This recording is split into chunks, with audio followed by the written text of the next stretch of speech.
O ciclo de vida das borboletas é muito famoso. Todos sabemos de suas fases até chegar ao estágio de borboleta. Mas você sabe como é o ciclo de vida de outros insetos? Será que a mosca era uma lagarta?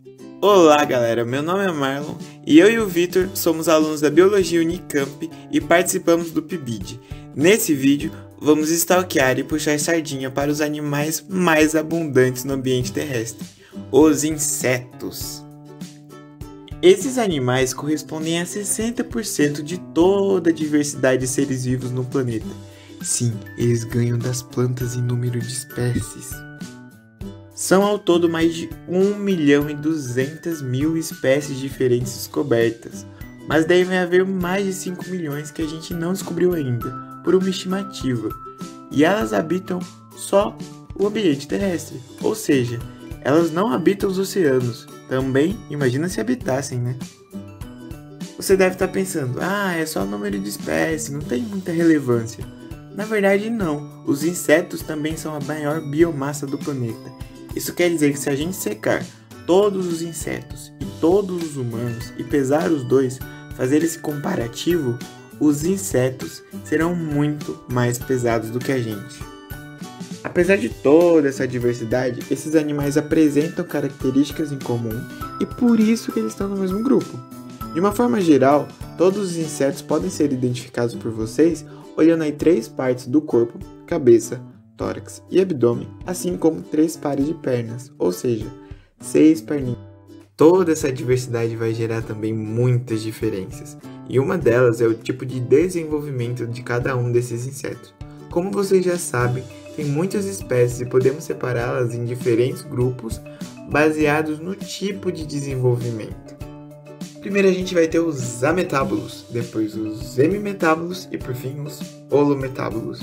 É muito nome, né? Calma que a gente vai analisar um por um e vai ficar mais fácil de entender. E vamos começar falando sobre os ametábulos. Pouquíssimos insetos apresentam esse tipo de crescimento.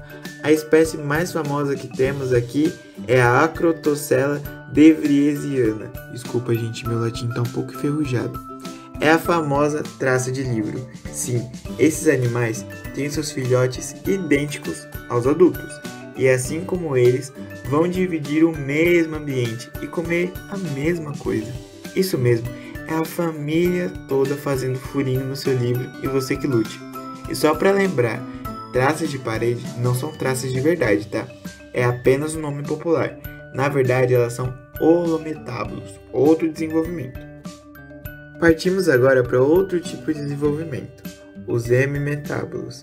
Aqui já temos uma variedade muito maior de espécies que compõem este grupo, e o que define eles já é a presença de outros estágios, além do adulto, de ninfas e naiades, que são semelhantes aos adultos, mas ainda não possuem asas e outras estruturas parecidas.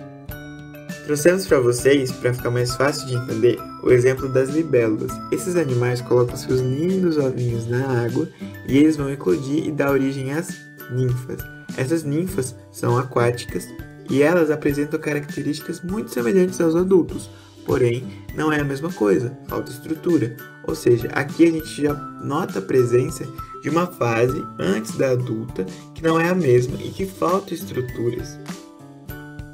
Mas não é só de libélulas que vivem os hemimetábulos, tá? Há vários outros animais muito famosos, os gafanhotos, louva-a-Deus, Maria Fedida, bicho-pau, barata, barbeiro, piolho, cupins e até mesmo o famoso tesourinha. Chegamos agora ao terceiro e último tipo de desenvolvimento, os holometábulos, representando aí cerca de 83% de todas as espécies de insetos. O que define esse grupo é a presença de ovo, larva com 5 ou mais estágios, pulpa e finalmente a fase adulta.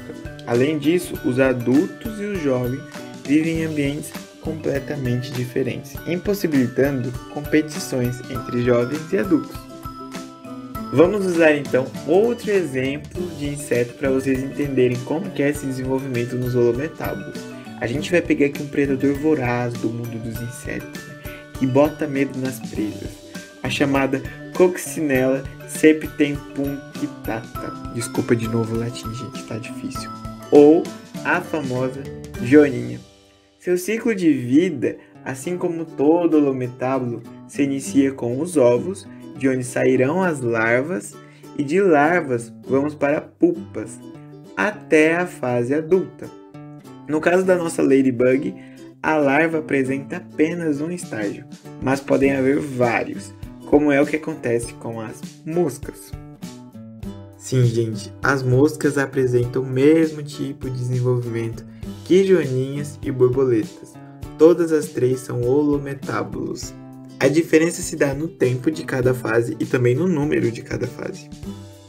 E lembra que eu falei para vocês que o adulto e que o jovem não compartilham o mesmo ambiente, ou seja, não ficam competindo pelo mesmo recurso?